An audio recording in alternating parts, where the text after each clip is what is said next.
How did a family of wool merchants from Florence become one of the most powerful dynasties in history, shaping the course of Western civilization?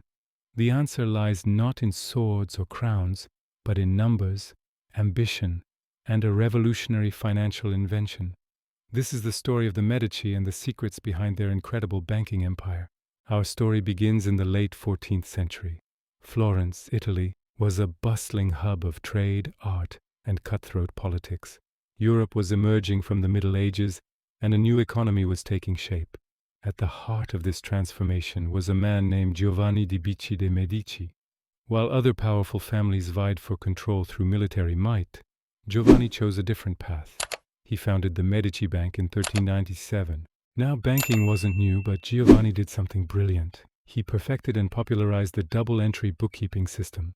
Imagine a ledger with two columns, debits and credits. For every transaction, an entry is made in both columns. It sounds simple today, but back then it was a game changer. It made tracking money incredibly accurate, transparent, and efficient. This system minimized errors and fraud, allowing the Medici Bank to manage vast and complex accounts with unprecedented reliability. It was the financial equivalent of inventing the internet. But Giovanni's genius didn't stop there. He understood the power of diversification. Instead of one massive centralized bank, he created a network of semi-independent branches in major European cities like London, Geneva, and Venice. Each branch was a partnership, managed by a local junior partner who had a personal stake in its success. This structure was incredibly agile. It allowed the bank to tap into local markets, gather intelligence, and spread risk. If one branch failed, it wouldn't bring down the entire empire. This was a sophisticated multinational corporation centuries ahead of its time. One of the most crucial partnerships Giovanni forged was with the papacy, the Catholic Church. The church was the largest and wealthiest institution in Europe, collecting tithes and fees from across the continent. But moving all that cash was risky and complicated. The Medici offered a solution: the bill of exchange. Instead of shipping gold, a person could deposit money at one Medici branch and receive a bill. This bill could then be cashed in at another branch in a different city, even in a different currency. The Medici charged a fee for this service, and by cleverly managing exchange rates, they turned a massive profit, all while providing an essential service to the most powerful client in the world. Being the Pope's bankers gave them immense prestige and influence.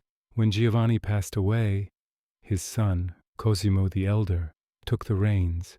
Cosimo was a master of what we might call soft power. He was technically just a private citizen, but he was the de facto ruler of Florence. He didn't hold public office for long, but he didn't need to.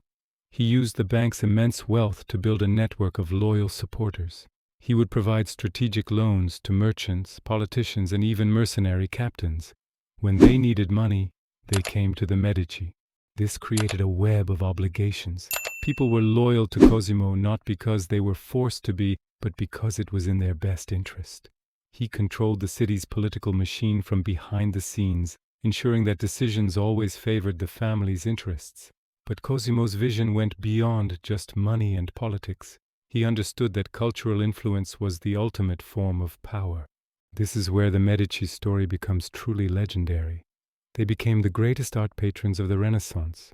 Cosimo and his descendants sponsored artists who are now household names: Donatello, Botticelli, Michelangelo, Leonardo da Vinci.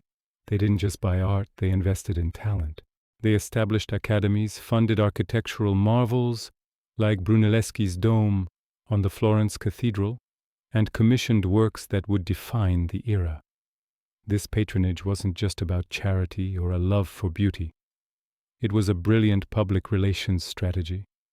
By funding magnificent art and architecture, they beautified Florence and showcased their own wealth, piety, and sophistication. It was a way of saying, "We are the Medici. We bring prosperity and glory."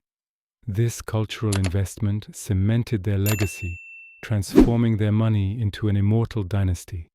Their name became synonymous with the Renaissance itself. Under Cosimo's grandson Lorenzo the Magnificent, the Medici's influence reached its zenith. Lorenzo was a charismatic leader, a poet, and an even more lavish patron of the arts. His court was the cultural heart of Europe. However, while he was nurturing geniuses like Michelangelo, Lorenzo was less focused on the family business.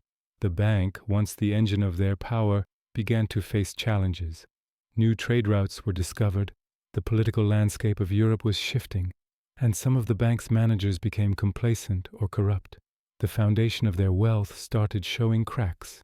The decline was gradual but inevitable. After Lorenzo's death, a series of weak leaders, political exile, and poor financial decisions took their toll. Rival banking families rose, and the Medici's financial dominance faded.